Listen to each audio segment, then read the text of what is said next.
Hello বন্ধুরা, একঘেয়ে মাছের ঝোল খেতে খেতে আর ভালো লাগছে না? তাহলে তোমাদের জন্য এই আজকের এই রেসিপিটা। ভিডিওটা না টেনে পুরোটা দেখে নাও। এই মাছটা নিয়ে নিয়েছি, রুই মাছ এখানে নিয়েছি আমি। মাছটাতে প্রথমে লবণ আর হলুদ দিয়ে দিয়েছি, দিয়ে ভালো করে মেখে নেব যাতে লবণটা ভালোভাবে মাছের মধ্যে ঢোকে। এ দেখো, খুব ভালো করে কিন্তু আমি হাত দিয়ে মেখে নিচ্ছি মাছগুলোকে। আর এখানে কড়াই বসিয়ে দিয়েছি আগের থেকে, কড়াইটা খুব ভালো করে গরম করে নিয়েছি। এবার কড়াইতে সামান্য তেল দিয়ে দিয়েছি। এবার তেলের মধ্যে দিয়ে দেবো কয়েকটা শুকনো লঙ্কা। এই দেখো, আমি কিন্তু কয়েকটা শুকনো লঙ্কা দিয়ে দিয়েছি। এই শুকনো লঙ্কাগুলোকে লাল লাল করে ভেজে নেব, খুব বেশি ভাজবে না, যেন কালো না হয়। কালো হয়ে গেলে কিন্তু লঙ্কাটা, তাহলে তরকারির রঙটাও কালো হয়ে যাবে। এ দেখো, আমি কিন্তু এগুলোকে লাল লাল করে ভেজে নিচ্ছি। তোমরাও লাল লাল করেই ভেজে নেবে। এই দেখো, লঙ্কাগুলো কিন্তু খুব ভালো করে ভাজা হয়ে গেছে। এবার লঙ্কাগুলো আমি তুলে নেব। এই দেখো, লঙ্কাগুলো তুলে নিচ্ছি। ঠিক এই রকমভাবেই ভাজতে হবে। এবার এই কড়াইতেই দিয়ে দেবো আগে জিরে, গোটা জিরে দিয়ে দিচ্ছি। এ দেখো, গোটা জিরেগুলো ভাজা হয়ে গেছে, দিয়ে আমি তুলে নিচ্ছি। এ দেখো, তুলে নিয়েছি। আর ওই কড়াইতে আবারও তেল দিয়ে দিয়েছি। এ দেখো, আবারও তেল দিয়ে দিয়েছি। এর ভিতরে এবার দিয়ে দেবো লবণ।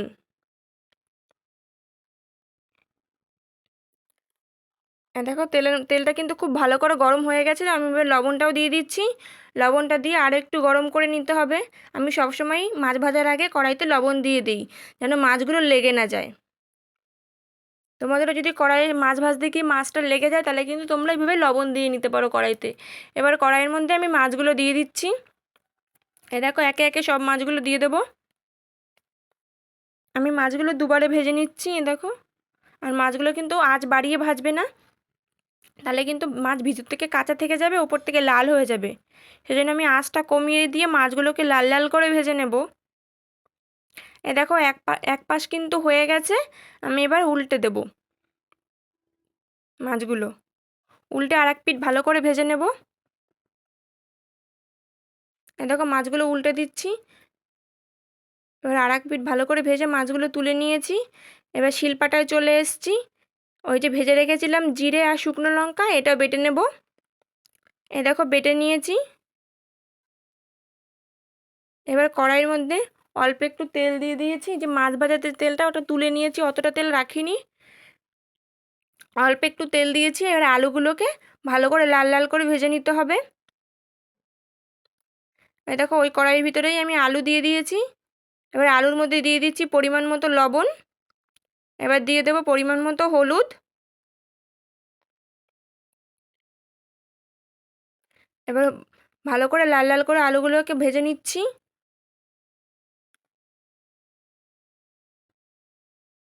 আমি আলুগুলো ভাজতে ভাজতে যেন অর্ধেকটা সেদ্ধ হয়ে যায়, সেরকমভাবে ভাজতে হবে।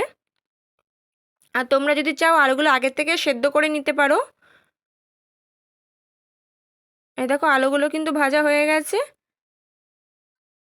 আমি 5 মিনিট মতো আলুগুলোকে ভেজেছি। এবার আলুগুলো তুলে নিচ্ছি। এবার ওই কড়াইতেই আবারও তেল দিয়ে দিয়েছি। তেলে দিয়ে দিচ্ছি তেজপাতা, গোটা জিরে। এই ফোড়নটা ভালো করে ভাজা হয়ে গেছে। এবার একটা পাকা টমেটো কেটে নিয়েছি, সেটাও দিয়ে দেবো।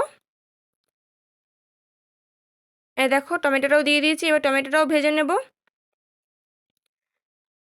এবার একটু লবণ দিয়ে দেবো। আমি এখানে ঝোলের যেটুকুনি লবণ লাগবে পুরোটাই এখানে দিয়ে দিয়েছি, যাতে তাড়াতাড়ি টমেটোটা গলে যায় সেই জন্য। ঝোলে যদি টমেটোটা শক্ত শক্ত থাকে তাহলে কিন্তু ভালো লাগবে না, সেই জন্য আমি লবণটা দিয়েই প্রথমেই টমেটোটা গলিয়ে নিচ্ছি। আর এখানে বেটে রেখেছি আদা। দেখো, আদাটা এবার দিয়ে দেবো। এখানে শুধু আদা বাটা আছে, এই আদা বাটাটাও দিয়ে দিলাম। এবার টমেটো আর আদা বাটা খুব ভালো করে কষিয়ে নেব।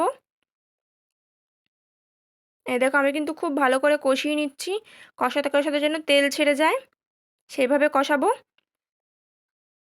দেখো, কষানো হয়ে গেছে কিন্তু। এবার এর মধ্যে দিয়ে দেবো পরিমাণ মতো হলুদ। দেখো, পরিমাণ মতো হলুদ দিয়ে দিয়েছি। হলুদটার সাথে ভালো করে কষিয়ে নেব।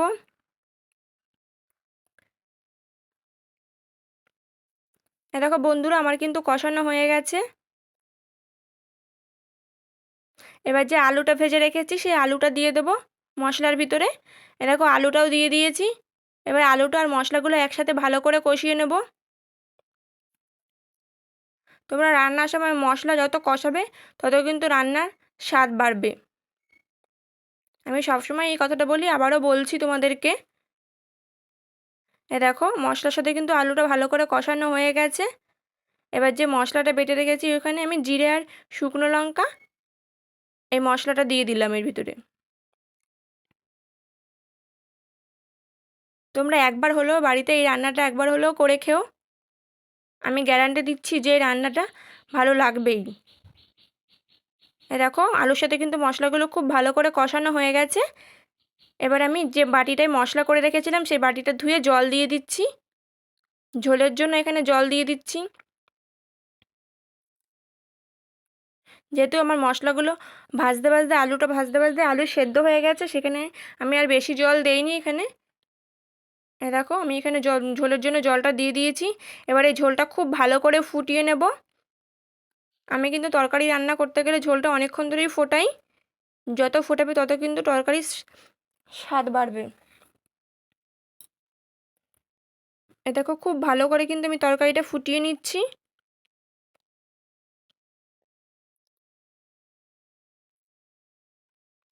দেখো ঝোলটা কিন্তু খুব ভালো করে ফুটে গেছে। এবার যে মাছগুলো ভেজে রেখেছিলাম, দেখো মাছগুলো আমি কতটা লাল লাল করে ভেজেছি। এই মাছগুলো এবার ঝোলে আমি দিয়ে দেবো।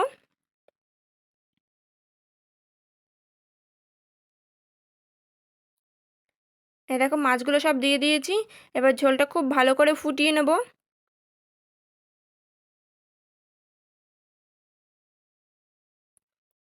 দেখো মাছগুলো কিন্তু খুব ভালো করে ফুটিয়ে নিচ্ছি। আর জানি না ক্যামেরায় একটু সাদা সাদা লাগছে, কিন্তু এই তরকারির কালারটা কিন্তু খুব সুন্দর এসেছিল। দেখো আমার ঝোলটা কিন্তু খুব ভালো করে ফুটে গেছে। এবার আমি তরকারিটা নামিয়ে নিচ্ছি। এই যে নামিয়ে নিয়েছি, দেখো কতটা সুন্দর এসছে কালারটা। তোমরা একবার হলেও এই রান্নাটা বাড়িতে করে খেও। আর আমার এই রান্নাটা যদি ভালো লেগে থাকে প্লিজ লাইক কমেন্ট শেয়ার করে দিও। আর তোমরা অনেকেই আমার ভিডিও দেখছো কিন্তু কেউ সাবস্ক্রাইব করছো না চ্যানেলটা, প্লিজ সাবস্ক্রাইব করে দিও। তাহলে আমি আরও নিত্য নতুন ভিডিও তোমাদের সাথে শেয়ার করতে পারবো।